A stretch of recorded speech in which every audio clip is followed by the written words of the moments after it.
Premier League primetime on tape. Jose, Cyrus, and Andre. And you know that Daveye don't play. In the field, they can talk about it all day. Look, and we moving up. You can try all you want, can't move like us. When it all comes down, they choosing us. And I do gotta say, we don't give a fuck. Premier League primetime, and it's only that. Speak only facts. Say what I want, can't hold me back. Can't hold me back. Premier League primetime, better yet, it's my time. You stay on the sideline. Say what I want, can't hold me back. Premier League primetime.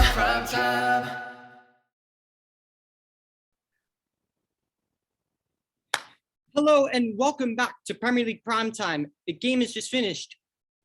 Manchester United 3, Arsenal 2. And I am joined by Mr. Orest. How are you feeling right now, first off, before we get into the game? Listen, yeah, I'm feeling great. All you Arsenal fans getting a bit cocky, mate. Oh, we're going to smoke you 3 Old Trafford. Oh, look at the record. Oh, what record, mate? Carrick, masterclass, but I'm feeling great, man. Carrick, maybe Lama make Carrick masterclass. And look, and also, I mean, I think all of us were saying that Arteta is going to tactically dominate this Carrick. He will tactically dominate. But I know you how much you love Mikel Arteta, but you gotta say some of the substitutions are definitely questionable. Yeah. I mean, bringing on Eddie Nketiah was baffling to me. Taking off Emile Smith Rowe made no sense. But even then, when I looked at Carrick, some of the changes just made no sense. But moving away from that, the performance from Manchester United, it was a wonderful win. But the performance itself was average. Wasn't that great? What would you say? I mean, today, performance, I think Arsenal is just that they didn't take the chance to do this, but we were very good on the counter-attack. Man, like Sancho, another great performance. Not for me, yeah. With all these Sancho here calling him a flop. Well, you know. Exactly. 100%. And before anyone asks where's the Super PLPT merch, I had to bring this out. Come on, man. Say we're gonna win the treble. Come on. Bring that out.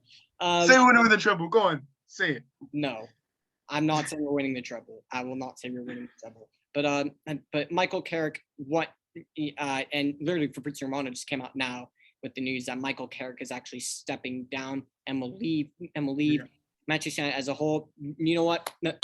Let's give Michael Carrick a round of applause for coming for 3 very difficult games. Unlike Ollie, whose first 3 games were Cardiff, Bournemouth, and Huddersfield, Michael Carrick came into Villarreal, Chelsea, and Arsenal.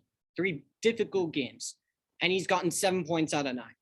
Look, I'm not even daring to say Carrick's at the wheel. I'm not singing it. No. But you know what? Michael Carrick has done a wonderful job. He's done a very, very solid job. And for me, personally, that speaks volumes. I mean, for Michael Carrick at least, I mean, it shows that, that there is a Michael Carrick leaving, Mike Phelan and McKenna, take your notes right now because you should be leaving as well. Both of them, they should be getting the bags ready. Michael Carrick, I'll actually, in my opinion, I'll say this right now. Michael Carrick, to cement your legacy at Manchester United, right? Take Mike Phelan and Kieran McKenna and pack them with you in your suitcase and pack them from your office as well and take them with you as well if you're for when you leave. But let's just quickly shift into just also performance overall. I mean, for me, this was a pretty evenly matched game. I think both sides had definitely had their schoolboy errors. Certainly Manchester United did. Arsenal definitely did as well. The first goal, that's one of the most bizarre things I've ever seen in my life. But ultimately, that counted as goal, and rightfully so. Emile Smith Rowe scoring from the top of the box. What did you make of the first goal? What did you make of that? For me, I kept thinking it was Tomiyasu who stepped on David De Gea, but then I had to I think it was Fred. It was Fred. Yeah. and it ended up being Fred. The second goal that came in the game more or less right at halftime. Bruno Fernandes scoring from in around the 6-yard box. Then let's say roughly midway through the first half or second half, Cristiano Ronaldo scoring, and then Martin Odegaard responding right after that. Their lead only lasting 2 minutes, and then Cristiano Ronaldo strikes again. Odegaard, hero at one end of the pitch, became villain at the other end of the pitch. Only must be fuming. Yeah, man. Yeah. But I mean, it was a wonderful, wonderful win for the Manchester United faithful, who have not seen their side beat Arsenal in a Premier League game since 2017, and especially after having seen all the take your time with it. Take your time with it. Take your time with it. Take your time with it. Yeah, man. Troops, where are you, man? Where are you? One of my mates was literally this. He was bantering me all up to the game, saying, "Oh, in the 90th minute, we're gonna. I know I'm starting to take your time with it." That's literally I'd say the last minute and 15 seconds. Last minute and 15 seconds, I started doing the take your time with it, and he just left. He just left. He stormed out. But anyways, let's get into the Manchester United player ratings. Starting off in goal, Daveye. He definitely had some very important saves to make in that game. 8 out of 10. Yeah, very well deserved. 8, definitely. We'll go into the back four, starting off with right back. No, not Wan-Bissaka, Diogo Dalot. Boy, it looked like an accomplished performance from him today. I'm giving him not the best on the pitch, but definitely shows that he knows a place in that squad. I'm giving him a 9, mate. That's a for 9. Me. Yeah. I can't say. Yeah. I can't say I agree with that. Nah, come on, Daveye, man. I would not give Diogo Dalot a 9. What would you give him? He played very well. Yeah, 7. what would you give him? 7. He played very well. Not a 9. Yeah. Going into the center back duo, and I know you. I'm back on power. I'll start off with Victor Lindelof. Yeah. Look. Be honest. He's been horrendous this season, but you know what? When he plays, when someone plays well, you have to give him credit. And Victor Lindelof played well today. And I know you're going to try and clip this, but Victor Lindelof played very well today. Rating scores for Lindelof out of 10. 7. 7 for me. I'd actually put it. I'd actually push it up. I'd push him to an 8. He was our best center back. Yeah. Next, one of the few players that for me was just poor in comparison to the rest of the team. Harry Maguire. Honestly, he was shocking today. He was shocking beyond belief. Honestly, we were so fortunate that Arsenal did not get in behind more, because the man, he is so unbelievably slow. Harry Maguire, again, leadership, none of it. The man does not know how to lead. But anyways, Harry Maguire, what are you giving Harry Maguire for today, in your honest opinion? Not as good as Lindelof, absolutely not. 6.5. All right. I mean, I personally disagree. I think less. What? No, mate. Come on, Harry Beckham. I'd say about. I think he did the right. I'd say about a 5. What the? I'd say about a 5 for Harry Maguire today. Left back Alex Telles, another very good. Boy, mate. That was a great performance from Alex Telles. What are you giving him for today? 7. I'm going to 7 or 8, but I'm going to stick it. Actually, 7.5. Telles played amazing. I like Telles' crosses, man. His crosses are just unbelievable. What are you giving him, Davey? I'll go with the 7. I mean, for me personally, I rarely do 0.5s unless if I really have to. I'll go with the 7. I mean, sometimes he was just defensively suspect, but that was about it. Only occasionally. The midfield pivot, and I have to say, I'll start with Scott McTominay. You know what? The exact same thing as Lindelof, literally carbon copy, not in terms of rating, but Scott McTominay. You know what? Fair play. He had a decent performance today. Not just he had a good performance today. Yep. Yeah, for me, McTominay was all right. But just for me, his tackling is just annoying, man. Just relax yourself, Oh my McTominay. gosh, yeah. For me, Yeah. for me personally, I thought before the game he was watching videos. I thought he was watching, videos called, you know, how to be or play like Granit Xhaka with those kinds of tackles. Yeah, Because mate. he could have gotten sent off the amount of lunges he was putting in. But for Mm. me, McTominay, this is honestly the best performance I've seen from Scott McTominay all season. Better than the Leeds game on the opening day, better than the Tottenham game. For me, this was the best performance I've seen from Scott McTominay all season. Good performance from him. What are you giving him out of 10? 7. No, 7. I will back that. I will give him a 7 as well. Mm. Next, Fred. He was the worst player on the pitch. What? Awful. Awful. Are you- I watched his game very closely. Despite getting the penalty, It was so all many right. giveaways, so many poor touches. The man was dreadful today. He was awful. Although he did win the penalty Yeah. for Cristiano Ronaldo, he did win the penalty. But then again, I mean, Odegaard just lost his footballing brain for a minute and literally came from behind. So, it didn't really take a whole lot of brains to figure that out. Fred, I'll start with you. 6. Yeah, 6. Are you having a laugh? 6. No. Fred. No. Yeah. No. What? No. When It was all right. when you analyze and look at the individual performance of Fred, no. Absolutely no. Constantly losing 50-50s, touch horrendous, passing sideways and backwards, and giving the ball away, horrendous. Absolutely horrendous. He had I think 2 good touches out of the air and playing it off the first touch, like 2 good clearances, and that's about it. He was horrendous today. And look, I'll say this right now. When it's McFred, I'm the first one to defend Fred and not McTominay. But for me, it's the flip side. So you're sticking with your 6, or you're gonna change? I would it 5. 5. For me, 5. I think it was average. I think it was for me, the second half, I think he improved. He improved in the second half, but the first half he was the worst player on the pitch. For me, in the second half, he was still the worst player on the pitch, although he did improve. I mean, that was shocking. I mean, in terms of the things that he did right, I mean, at the bare minimum, he gets a 1 because he did put his shirt on the right way. I'll give him another point for putting his boots on the right way, and I'll probably give him an additional point for tying them the right way. I'll give him a 3. He's awful today. The attacking trio. Marcus Rashford.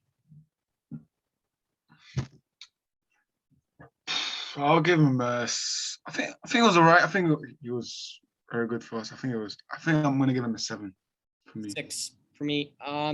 And for me, I actually would have considered starting Martial this game. For me, when I look at footballing intelligence, some of my mates thought I was deluded when I said Martial as a higher level of footballing intelligence than Marcus Rashford, but I think he does. He definitely does. It's most prominent for when Martial got his number 9 shirt back, the runs that he was making as that striker, and still being able to play on the left-hand side.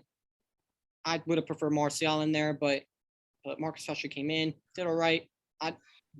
For me, average. I'll give him a 6. On the right-hand side, Jadon Sancho.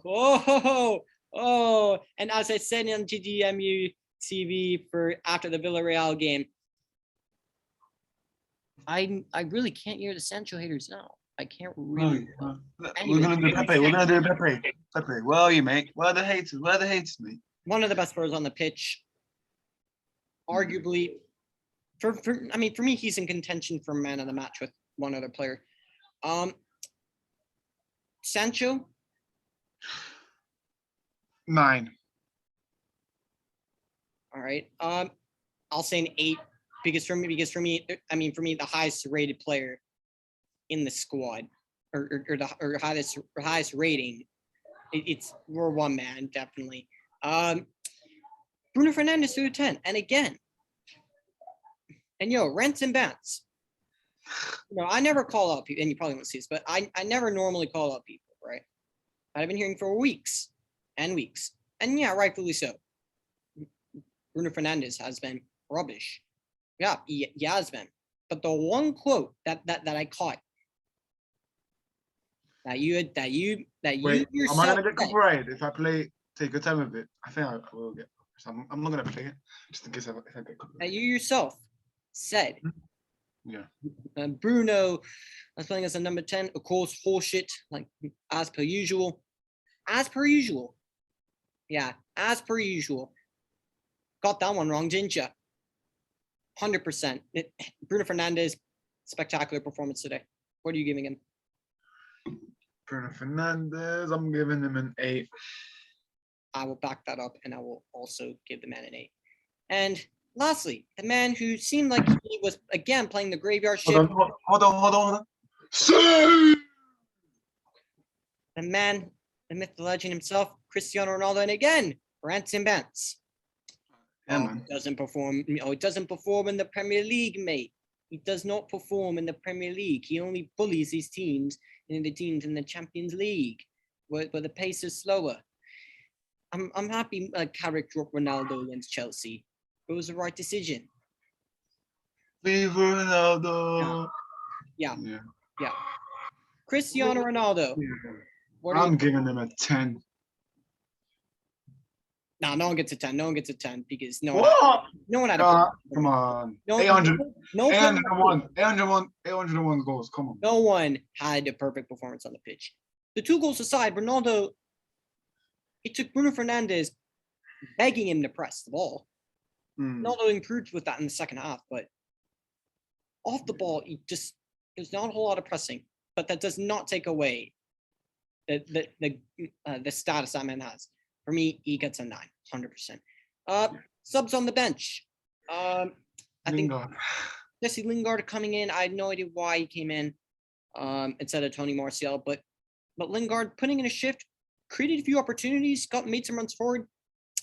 Did all right. Did decent. What are you giving Jesse? And he's one that had enough time that you can give a rating out of 10. For me, Jesse Lingard didn't do that much. Giving him a 5. 6. I'll give him a 6. Because if you don't remember, Jesse Lingard, there were several times where he had the ball and no one would make a run in the box, and he was believing in, and he pretty much believed in himself that someone would get on the end of it and trying to create that opportunity. And for me, that was that warrants him a 6. Donny van de Beek, not enough time, and then who else came in? It was Martial. Yes, Tony Martial right at the end didn't have enough time. Hmm. First, before I rate the manager, probably the most important rating, probably in the opinions of the former manager and with the coaching staff. Good vibes. What are you rating the good vibes? Wait. Is this my character? Yeah? Good vibes out of 10. Ollie and his coaching staff, of course, it's always about the good vibes. So, since we're rating. For me personally, I think Carrick deserves credit today, in my opinion, because for me. Oh, he definitely does. But before we get to that, I'm going to go into a more banter topic. Good vibes. Oh, the coaches. Oh, man. The good vibes from today. The good vibes from this win. I'll just give them a 7 or 8. No, not for me. I'm not talking about the coaches. I'm just saying the good feelings after winning this game. That gets a 10 for me. The coaches, right? McKenna and Phelan, 0 because they just did not do anything at all. Michael Carrick now for this game. Okay, interesting. For me, yeah. It's just like Ollie in the mirror, except for whatever reason he's getting a different tune out of the players. He clearly is. And honestly, but still, he still plays the favorite. He still played the favorites. He still relies on counterattacking football. Boring. And it still took him forever, or until around, I'd say, roughly the 70th minute to make a change, which he made the wrong change. Having Sancho play on the left-hand side, and he's literally been resurrected under you. So it didn't make sense that neither you or McKenna or Phelan would tell Jaden and Marcus to switch back. Just that made no sense to me. But Carrick, what are you giving Carrick for this game? I'll give him a 7. Fair enough. And for me, Michael Carrick can hold his head high. I wish the man. We got Michael Carrick. For me, whether it was his choice or the club's choice, he's just a brilliant, and I mean a brilliant, absolutely superb servant for this club. And now Ragnick era starts tomorrow, Daveye. Welcome, Ralph Ragnick. As people say, guten Tag. Guten Tag to Ralph Ragnick, but I'm very happy with this win. I mean, from a Manchester United fan point of view, wonderful win.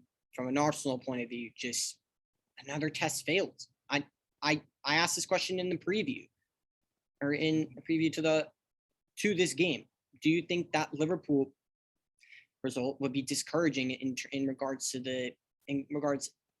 of going into this game at Old Trafford in terms of just another test? And they failed. So for me, Arsenal have still been very good this season, but it just shows another failure in terms of. We just got a quote from Carrick. 100% my decision over the last week. Really, he made the decision. It was creeping in. I respected the club and I respected the new manager coming in. I wanted to make the decision before I had any contact with him or spoke to him. Big up, Carrick, man. Now, tic-tac for Phelan and McKenna, hopefully. I think I'm seeing Ragnick is going to speak to them tomorrow and assist them, but maybe there's not. What's the Ragnick can come in and you remember the when Ronald Koeman first got the Barcelona job, and he had that 60-second call with Luis Suarez, talking about his future, basically him saying, "Yeah, you're not staying here." I hope when Rangnick comes into training tomorrow, he just has that exact same conversation. For me, and brings in his own guys. But anyways, that's it for the quick fan cam here. It was absolutely superb to hear from Mr. Orest. And yeah, we're on the road to 200 subscribers. Please subscribe to Premier League. And also big up to Orest's channel, Football Fan Show. Please subscribe to that as well. And have a great day. And for the Arsenal fans, for you. Hold on. Before we end it. Take your time with it. Take your time with it. We're gonna share this one. I'm gonna clip this. I'm gonna share it to you. Yes, and to finish off my exit, have a great day. And for all the Arsenal fans that did not close their mouths, have a good evening. Good evening.